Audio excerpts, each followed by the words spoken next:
برزخ کیا ہے, برزخ کی دنیا, روح کیا ہے, روح کا سفر, موت کے بعد کیا ہوتا ہے, قبر کا عذاب ہے کہ قرآن سے ثابت نہیں ہے, حدیث میں آتا ہے, اس کی کیا وجہ ہے, وغیرہ وغیرہ. تو لوگوں کے بہت سے سوالات ہوتے ہیں.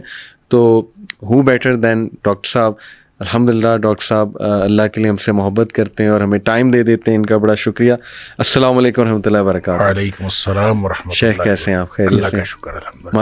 تو برزخ کا قرآن میں بھی ذکر ہے, حدیث میں بھی ذکر ہے, پھر علیین سجین کا بھی ذکر ہے.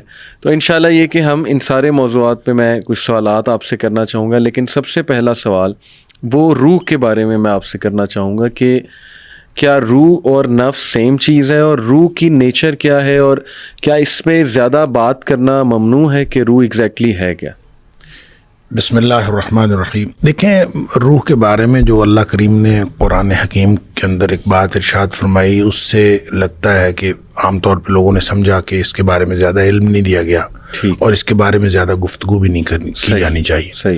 کیونکہ وہاں پہ بھی یہ سوال ہے, یسألونک عن الروح, کہ آپ سے روح کے بارے میں سوال کرتے ہیں, اور آپ ان کو فرما دیجیے کہ وما اوتیتم من العلم الا قلیلا, کہ آپ کو بہت تھوڑا علم دیا گیا ہے. ٹھیک ہے.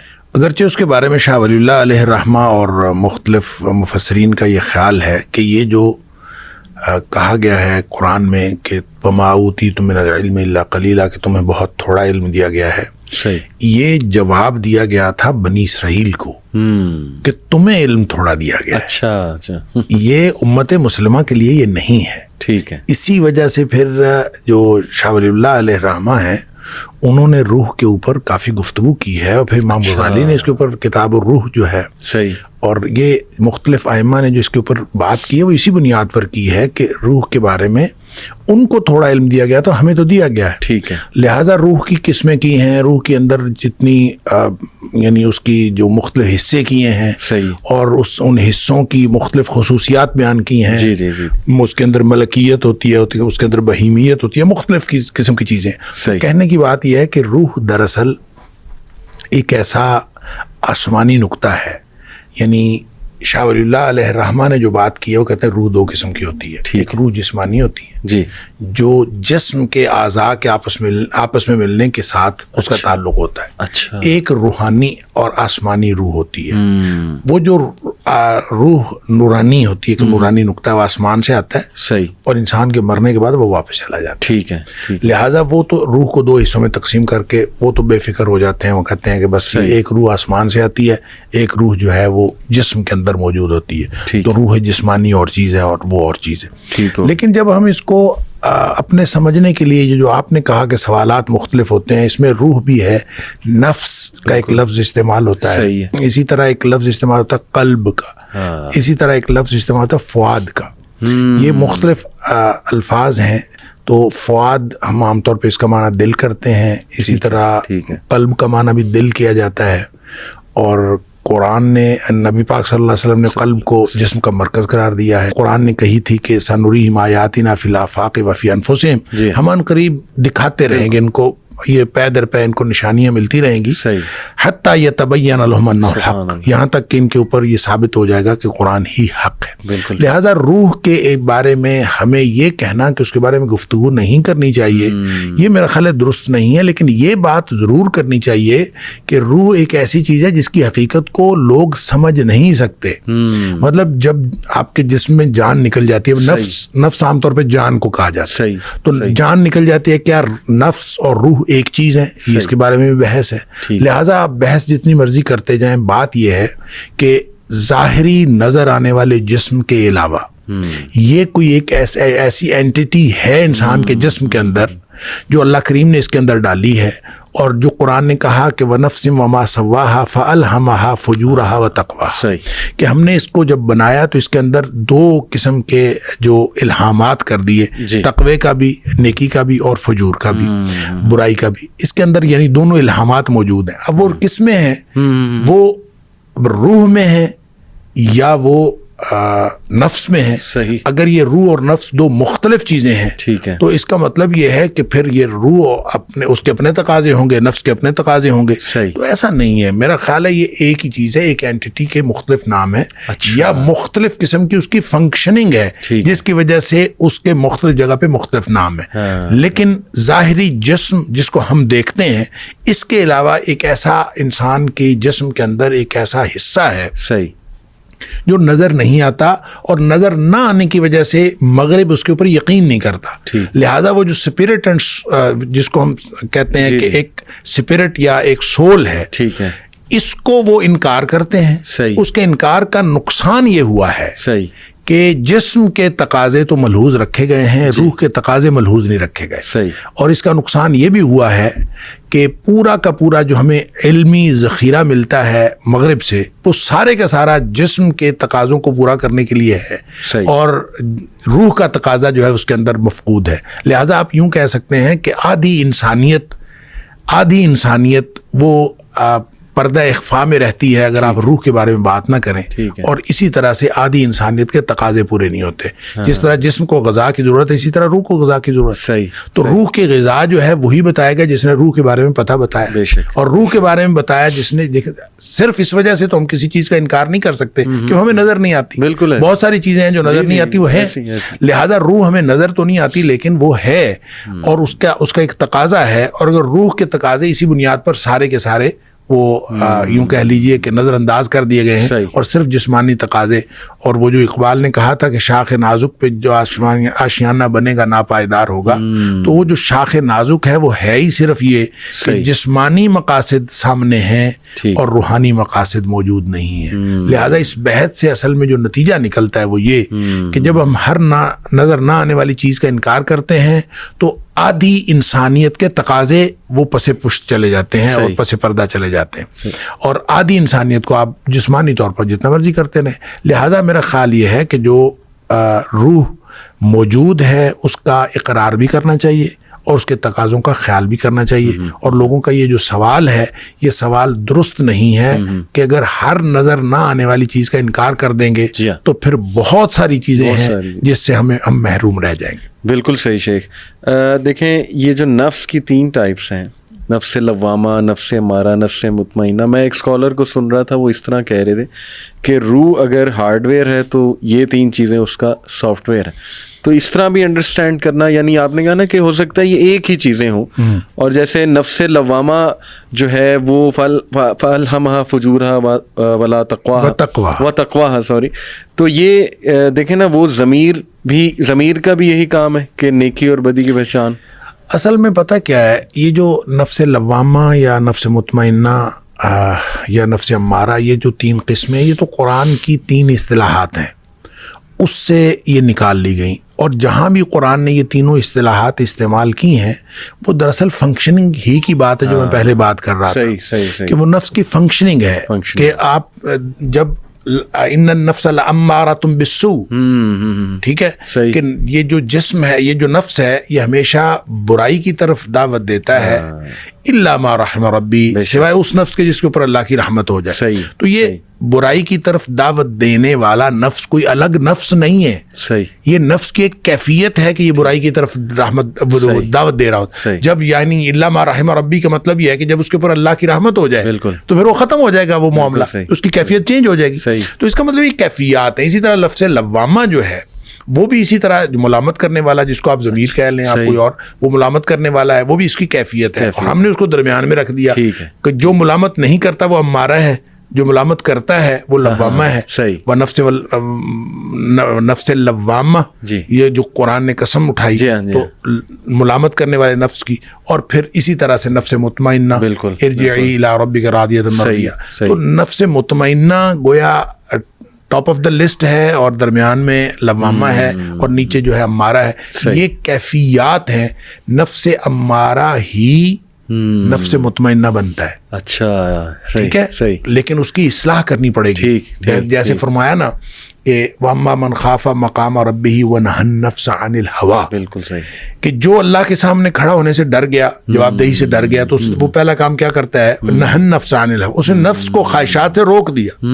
تو ظاہر ہے ضبط نفس کریں گے صحیح، تو پھر اس کی اصلاح ہوگی. ٹھیک، جب اس کی اصلاح ہوگی تو یہ امارہ سے لوامہ بنے گا، اور لوامہ سے مطمئنہ بن جائے گا. وہ اس کی پیک کی وہ ایک پوزیشن ہے. صحیح. شیخ، اللہ سبحانہ و تعالیٰ قرآن میں ہمیں بتاتے ہیں کہ حضرت آدم میں اللہ نے اپنی روح پھونکی. تو ظاہر ہے اس کو لے کے کئی لوگ یہ سمجھے کہ ہم میں اللہ کا پارٹ ہے کچھ. تو یہ کون سی روح ہے جو اللہ سبحانہ و تعالیٰ نے پھونکی ان میں؟ تو یہ وہی تو روح ہے، وہی تو روح ہے. لیکن یہ اللہ کی روح تو نہیں ہے. نہیں، اللہ کی روح نہیں ہے. اللہ نے انسانوں میں روح پھونکی. دیکھیں جب لیکن مر روحی کے الفاظ، مر روحی، دیکھیں بات یہ ہے کہ ساری کائنات اللہ کی ہے. صحیح صحیح. صرف روح کیوں اللہ کی ہے؟ ٹھیک ٹھیک ٹھیک. ہر چیز اللہ کی ہے، ہر چیز اللہ کی. تو اللہ نے ہی ہر چیز بنائی ہے. صحیح. تو اس نے اپنی روح جو ہے وہ پھونک دی. روح اس کی ملکیت میں سے، اس کی کائنات میں سے، اس کی بادشاہت میں سے ایک چیز ہے جو اس نے انسانوں میں پھونک دی. صحیح. اب ظاہر ہے اس سے انسان اشرف المخلوقات بن گیا. ٹھیک ہے. جو ہی روح پھونکی تو آرڈر تھا کہ جو ہی روح پھونکی جائے گی تو فوراً جو ہے وہ سجدے میں گر جانا ہے. تو روح پھونکی گئی تو سجدے میں گر گئے. صحیح. اب مسئلہ یہ ہے کہ اس میں ہم خواہ نقطہ افرینی کرتے ہیں. ایسا کوئی اعتراض والی بات نہیں. اللہ کی کائنات ہے، اللہ کی روح ہے، اللہ نے وہ انسان میں پھونک دی. اور وہ ایک ایکسٹرنل، ایک خارجی عنصر ہے جو انسان کے اندر آ گیا.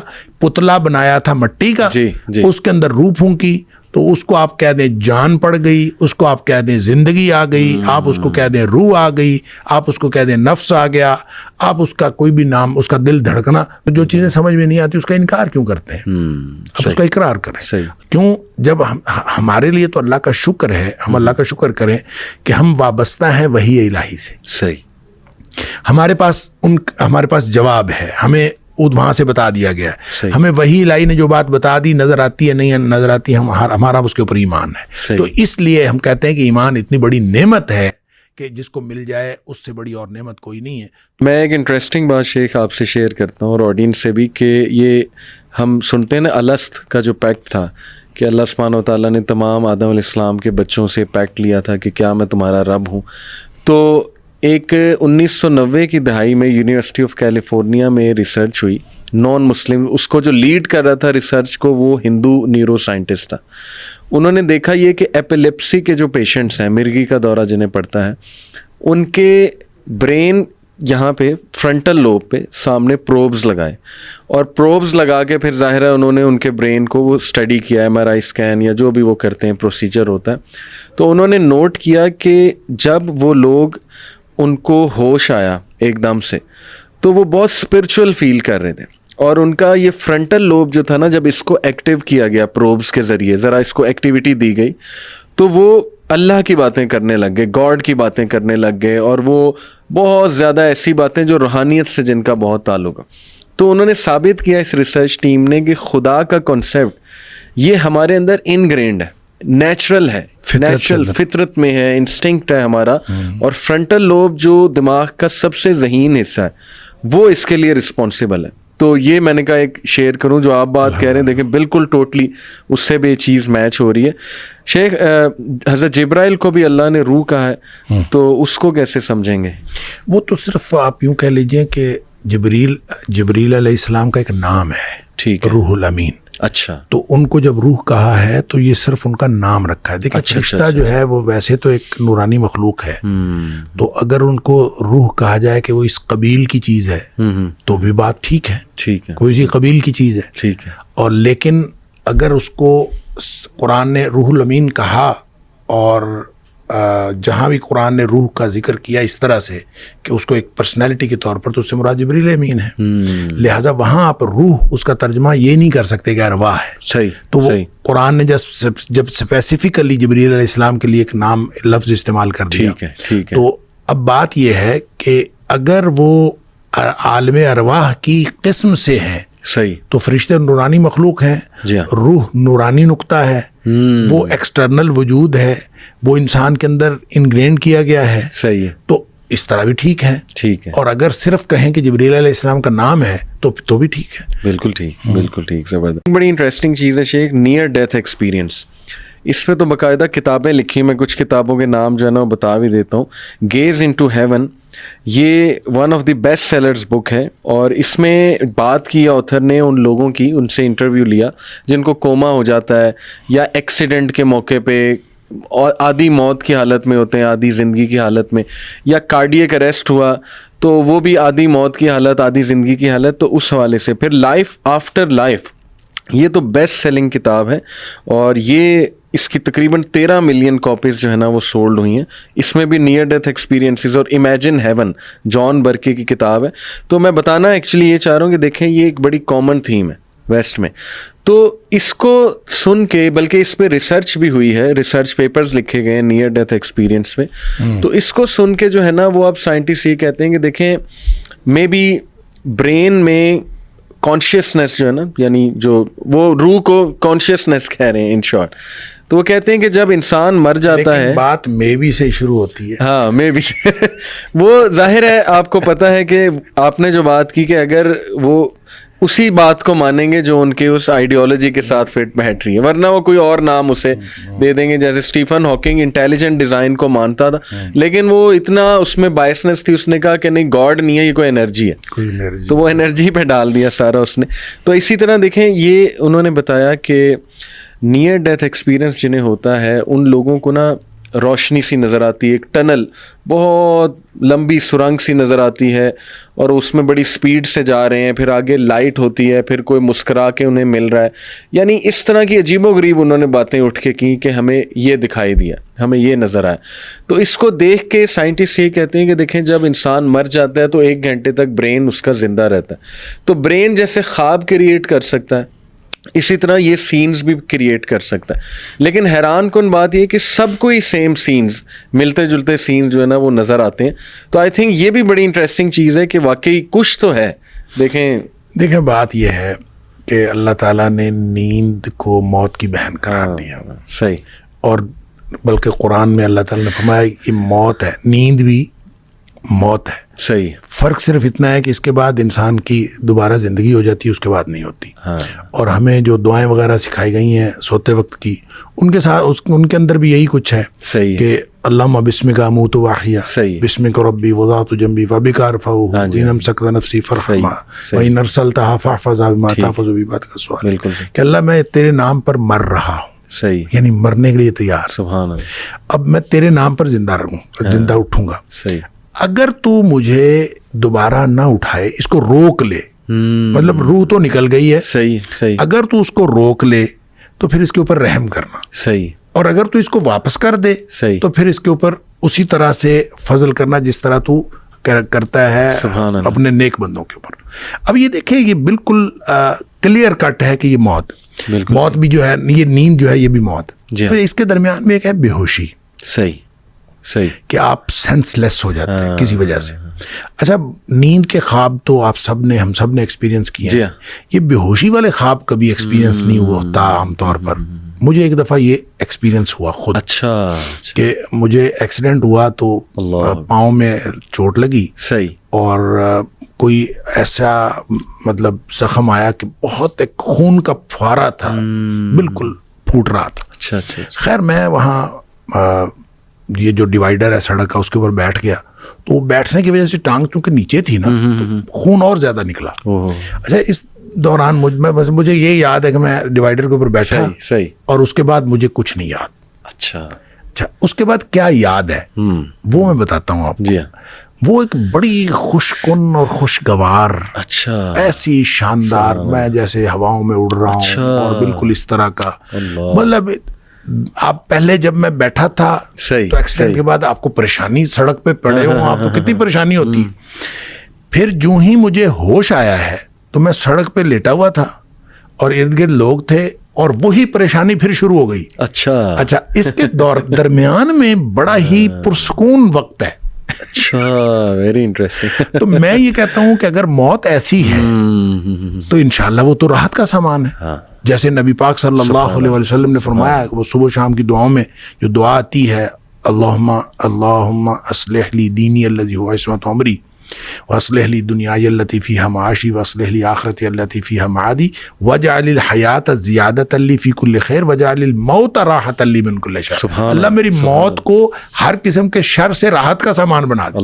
تو اس کا مطلب ہے موت، جب مومن کی موت آتی ہے نا تو وہ تو خوش کن ہے، صحیح، اور ایک بڑے خوشگوار تجربہ ہے. اور اس کے بعد بلکہ وہ جو حدیث کے اندر آتا ہے کہ مومن کو تو موت سے پہلے اس کے کان میں خبر دی جاتی ہے. اچھا، موت کا فرشتہ آ کے کان میں کہتا ہے اے پاکیزہ روح، صحیح، نکلو. صحیح، اب اس کو کہا جا رہا ہے نکلو، صحیح، ابھی وہ نکلی نہیں ہے، صحیح، ٹھیک ہے، نکلنے سے پہلے پیغام آیا. اس کو کہا جا رہا ہے نکلو الی مغفرۃ من اللہ و رضوان، صحیح، اللہ کی مغفرت اور اللہ کی خوشنودی تیرا انتظار کر رہی. واہ.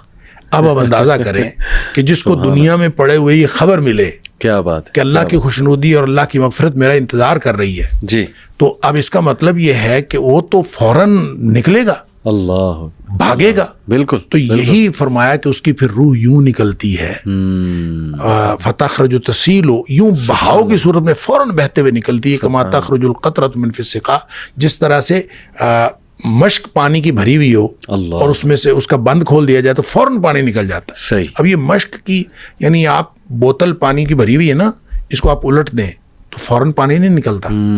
اس کو کھول کے آپ الٹ دیں تو فوراً تو پانی نہیں نکلتا. بالکل صحیح.